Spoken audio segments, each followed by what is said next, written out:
alert to red. And in sport, West Indies speedster Shannon Gabriel says sorry. I'm Ricardo Roberts, and this is Caribbean Intent for Thursday, February 14, 2019. I'll be back with the details after the break. Food security has been a major thrust for Tobago in recent years, so the Agricultural Incentive Program is timely. It is designed to provide support to the various agriculture subsectors with the aim of strengthening food production on the island. This has been a top priority of the Division of Food Production, Forestry and Fisheries. Food Production Secretary Hayden Spencer says the initiative will help boost the agricultural sector. Reggae star Chronixx and veteran reggae crooner Coco T are the latest names announced as included in the official lineup for Buju Banton's highly anticipated Long Walk to Freedom concert set for the Jamaica National Stadium in Kingston on March 16th. The concert will be the first appearance on stage by Buju Banton, who was recently released from prison after serving an 8-year sentence in the U.S. on charges related to drug trafficking.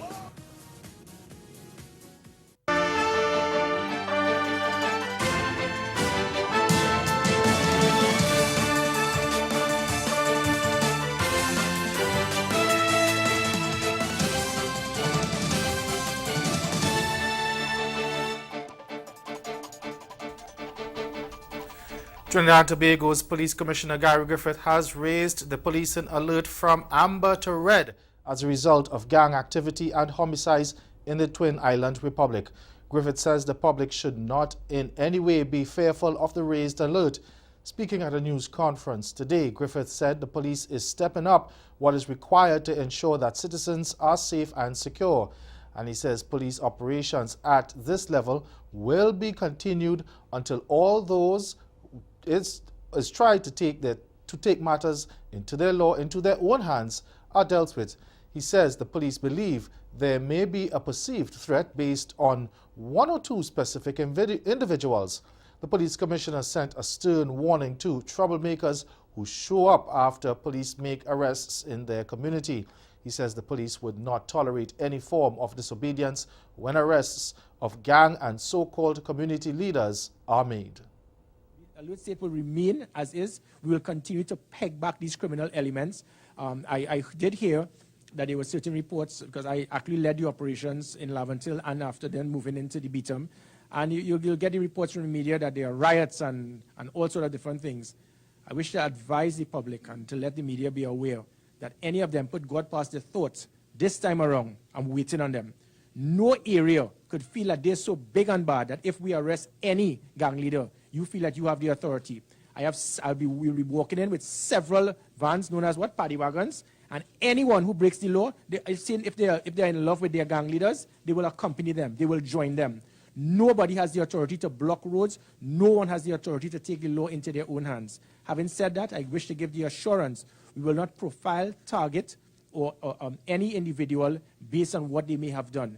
Everything that we are doing is intelligence-driven, and the operations will be based on that. It is not a case of us just deliberately trying to intimidate or harass anyone. Now, one of the parties in Guyana's coalition government is calling on Guyana Elections Commission, GECOM, to give a definitive timeline for general and regional elections. But at the same time, the Alliance for Change, the AFC, says GECOM should not be bullied. Fariza Hanif of Newsroom Guyana reports. Secretary of the AFC, Marlon Williams, wants GECOM to provide the nation with an update for the timeline of holding general and regional elections. He told a news conference at the party's Kitty Georgetown headquarters that a bipartisan approach by GECOM commissioners is needed to ensure that there is a solution.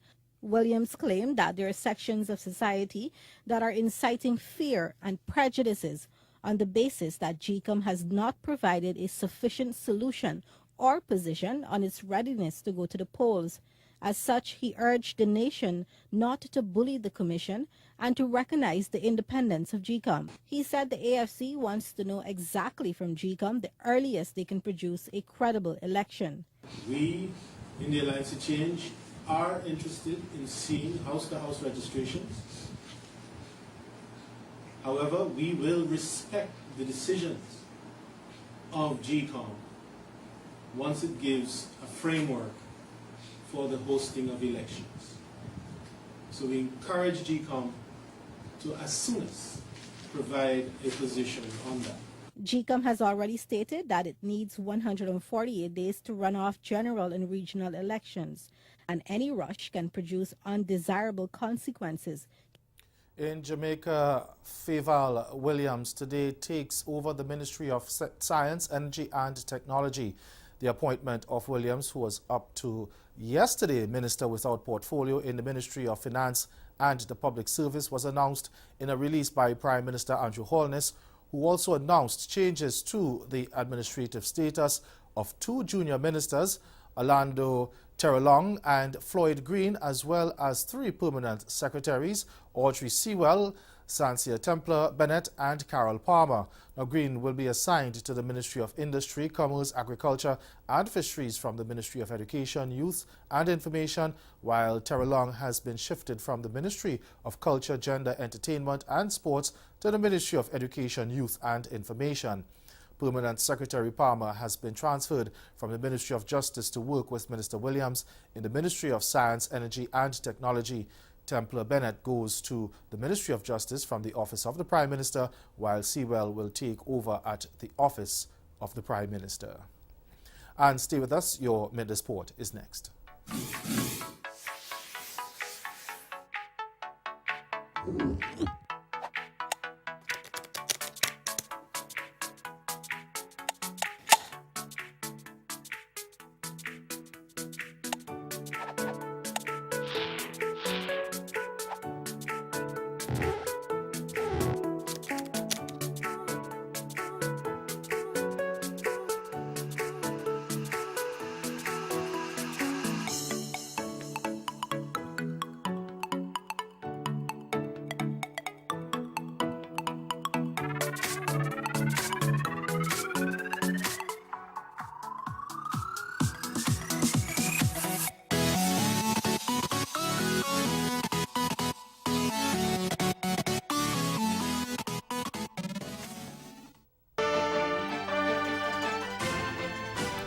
West Indies fast bowler Shannon Gabriel has apologized for his comments he made during the final test against England that has led him to his 4-match suspension in the upcoming ODI series against the same side. In an article in the Barbados Nation, the 30-year-old was quoted as saying, quote, "I know now that it was offensive, and for that I am deeply sorry. To my teammates and members of the England team, especially their captain Joe Root, I extend an unreserved apology for a comment which, in the context of an on-the-field rivalry, I assumed was inoffensive sporting banter," end quote. Gabriel was hit with a 75% fine and 3 demerit points for the incident, which took place during the England second innings on day 3 of the third and final test in St. Lucia on Monday. Now, for Gabriel, the ban represents his second in 4 months after he was suspended for the second test against Bangladesh last November. On that occasion, he made physical contact with batsman Imral Kayes and was hit with 2 demerit points and also fined 30% of his match fee. Meanwhile, Ruston Chase has hailed the dynamic team spirit which earned West Indies a shock 2-1 series win over highly rated England in the just concluded 3-test series. Lowly ranked West Indies entered the series as underdogs but stunned England in the first 2 tests to reclaim the coveted Wisden Trophy for the first time in a decade. And of course, we'll get more of that story in our major newscast at 6:30. That's Caribbean in 10. Good afternoon.